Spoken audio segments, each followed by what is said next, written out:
আশুতোষ শর্মা সম্ভবত জীবনের সেরা সময় পার করছেন। সেরা সময় না হলেও সেরা ম্যাচ তো বটেই। লখনৌ সুপার জায়ান্টসের বিপক্ষে তার ভূমিকা ছিল একেবারেই সাদামাটা। আসলেন, দেখলেন, জয় করলেন। সত্যি তাই, একেবারে অনায়াসে প্রতিপক্ষের হাতের মুঠোয় থাকা 2 পয়েন্ট ছিনিয়ে নিলেন তিনি। ইনফর্ম আশুতোষ এদিন নেমেছিলেন 7 নম্বরে। এর আগের আসরেও ফিনিশার হিসেবেই খেলেছেন তিনি। কিন্তু তার কোচ অময় খুরাসিয়া বলছেন ভিন্ন কথা।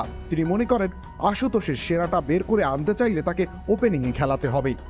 দিল্লি ক্যাপিটালস যদি শিরোপা জিততে চায় তাহলে তাকে ওপেনিংয়ে পাঠাতে হবে। অমর খুরাসিয়া বলেন, যদি দিল্লি তাদের প্রথম শিরোপা জিততে চায় তাহলে তাদের আশুতোষকে ওপেন করতে পাঠাতে হবে। পাওয়ার প্লেতে তাকে সামলানো কিংবা থামানো সব থেকে কঠিন ব্যাপার। অক্ষরের তাকে সুযোগ দিয়ে দেখা উচিত। সে আসলে বোলারদের জন্য দুঃস্বপ্ন।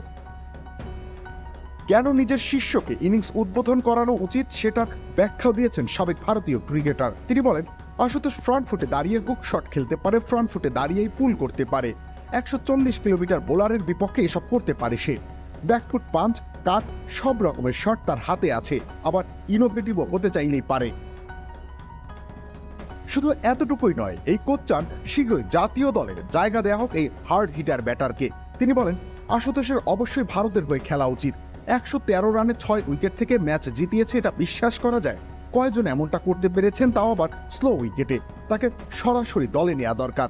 এই প্রতিভাবানদের অপেক্ষা করানোর কোনো মানে হয় না। 2023 সালে ভারতীয় হিসেবে স্বীকৃত টি-20তে দ্রুততম হাফ সেঞ্চুরি করেছিলেন এই ডানহাতি। যুবরাজ সিং এর রেকর্ড ভেঙে সারা ফেলে দিয়েছিলেন তিনি। এরপর থেকে কেবল উপরের দিকে উঠেছে তার পারফরমেন্সের গ্রাফ। পরিশ্রম আর প্রতিভা মিলে একাকার হয়ে গেছেন। তবে আদৌ তাকে ওপেনিংয়ে খেলাবে কিনা দিল্লি, কিংবা জাতীয় দলে কবে ডাক পাবেন, এসব নিয়ে চিন্তা করার সময় আসেনি এখনো।